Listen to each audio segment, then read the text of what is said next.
Is that the motion be agreed to. Sir William Seo. Mr. Speaker, I rise to provide a input into this bill in its second reading, and I want to say firstly that Labor supports this bill. We believe that we must invest in services which will protect our country from invasive foreign pests, and new international airports which place added burden on our investment in biosecurity and customs services should realise some of the cost. However, cost recovery must be balanced against the economic development interests of the region, which new international airports may service and should not impair such development. We support this bill as biosecurity and customs services come at a huge cost to the Crown, and any new international airport should have to realise part of those costs.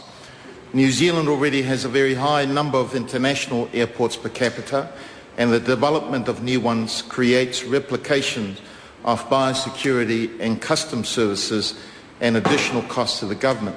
It's worth noting, Mr. Speaker, that when Labor proposed a similar cost recovery policy plan in 2004, it took a very comprehensive effort consulting the public, as it was part of a discussion document. And we want to compare that to the legislation by stealth approach by this government of a very short time frame of submissions. This bill was referred to the Select Committee on the 16th of September 2010. The closing date for submissions from the public was 7th of October 2010. And some people might say, Mr. Speaker, that the government has collapsed that particular part of the process, and therefore the committee only received 8 submissions from interested groups and individuals and heard 3 submissions. When this government approaches legislation in this manner, either using a stealth approach or collapsing the consultation process, the public see this kind of behaviour as indicative of behaviour by a national government that has no plan to get our economy going. While this bill is right to make new international airports pay their fair share of the cost of customs and biosecurity services, we say that it's about time this government started paying its fair share of biosecurity costs. The cutting of 54 staff from New Zealand Biosecurity in 2009 must be reversed, and my colleague here, the Honourable Damon O'Connor, has spoken out in support of this. These are frontline positions vital to protecting our country against foreign pests and organisms which could wreak economic and environmental havoc. The Honourable David Carter claims the cuts were due to a downturn in visitors and car imports, but visitors have bounced back to record numbers and car imports are on the increase. The Federated Farmers' submission on this subject views biosecurity as a critical component in protecting land-based primary production, and they submitted that we need to have strong border control systems. Federated Farmers, in fact, said that forward-focused biosecurity systems that provide confidence to farmers are critical. The risk of an incursion such as foot and mouth disease is real. And the Federated Farmers submitted that the 2008 scare in the United Kingdom with foot and mouth disease is good in highlighting awareness, but as a nation, New Zealanders must always be alert to the economic and social devastation that new incursions can cause. Biosecurity agencies must be accountable, they said, for balancing the risk of trade facilitation with ensuring pests and diseases are kept out of New Zealand. We have natural borders, and so New Zealand has a great advantage that we must protect. New and re-establishing airports present a considerable risk to New Zealand in that unwanted incursions could arrive via the air traffic pathway. Labor calls on this government to reinvest in securing our borders, otherwise the public will say that under national New Zealand is going backwards. Biosecurity reports from last year showed that over 400 unwanted organisms entered New Zealand, including such extreme examples as cane toads. Recently it was announced that the weed velvet leaf had been found in New Zealand and could potentially cost crops such as maize millions of dollars.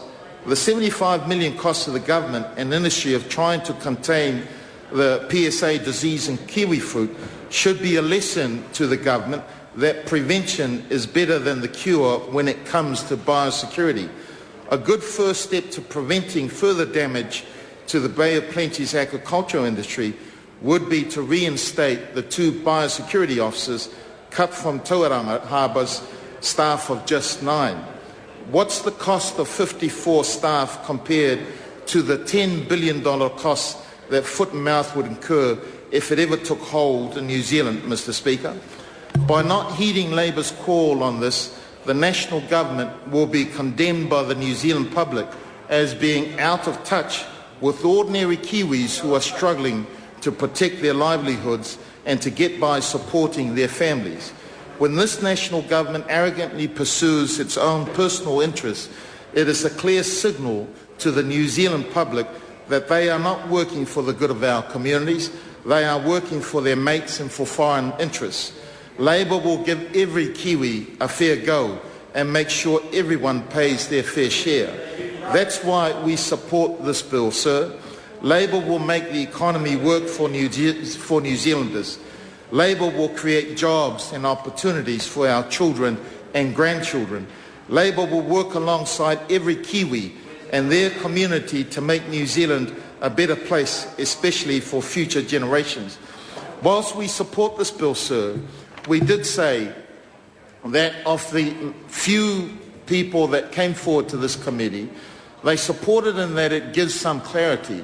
But as I've outlined for you, Mr. Speaker, tonight, there are some real issues.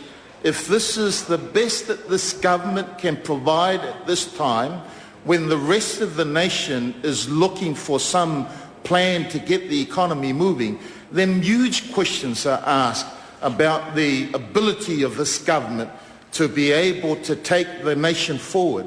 If this is all that they are able to come forward with, sir, this bill, which is really just a minor tinkering, if you like, something that doesn't need to, for us to be sitting here this late at night to discuss, then there are huge questions as to the credibility of this government here, whether they do have a plan, in which we would say no, whether they are prepared to take the nation forward, or whether under their government we are going backwards. And I want to repeat that, sir, that it is this kind of example that indicates to the rest of the public that under a national government we are going backwards. Because I have to say, sir, unless they reinstate the 54 jobs that have been lost, unless they are prepared to invest at the front lines with providing the kind of jobs that we will provide the protection of our securities and borders, that, sir, then we can say to the federated farmers, who are the supporters of this government, that our biosecurity is not protected, that their farms are not protected, their livelihoods are not protected, because this kind of effort by this government indicates to them that federated farmers' interests are not the interests of this government, that the interests of protecting our biosecurities are not the interests of this government. And frankly, sir, as I've said, more and more people are saying that if this is the best that this government can provide at this time, then certainly we are going backwards, and they certainly do not have a plan for the future of our nation. And so thank you, sir, for this, and I want to commend the members of my caucus who are on that select committee, and I appreciate the information that you've given me, because I wasn't able to be there with you, but certainly want to acknowledge the Honourable Damien O'Connell and Ashraf Chowdhury, as well as Jim Manderton, and I suppose to be fair to the other side, I better recognise also the other members of that select committee.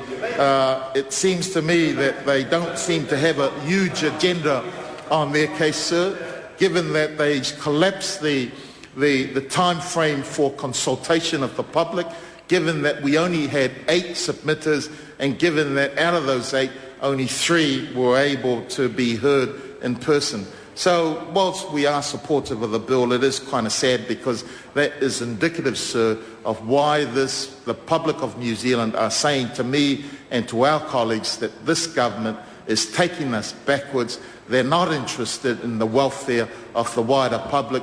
All they are interested in is their own personal interest plus the interests of their friends from overseas. Sorry to interrupt the honourable member. His time has expired. Shane Arden. Mr Speaker, it's a great pleasure to rise in the House in support of the airport's cost recovery.